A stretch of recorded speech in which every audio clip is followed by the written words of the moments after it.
La finca Singent és la que acull una de les jornades més significatives de la temporada.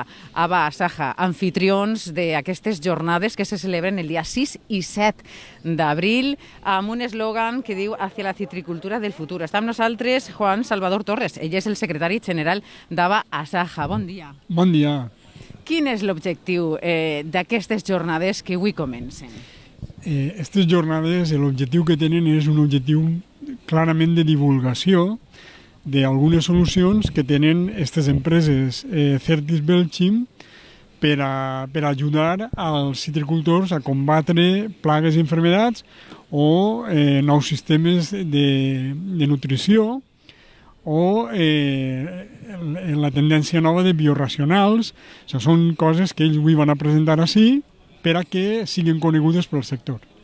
Alguns dels participants importants també en aquesta jornada, no?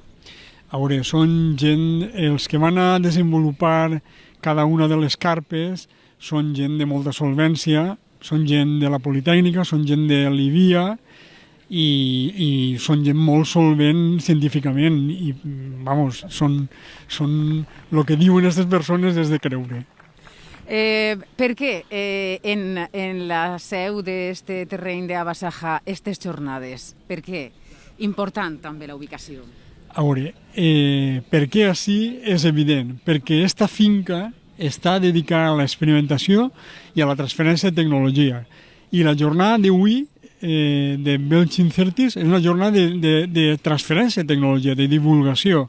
Llavors han vingut a una finca en la qual ells normalment fan molts projectes d'experimentació, tant una empresa com l'altra, ara que estan juntes igual, i per això han decidit fer-la en esta finca, perquè n'hi ha coincidència d'objectius, que és la transferència de tecnologia al sector agrari.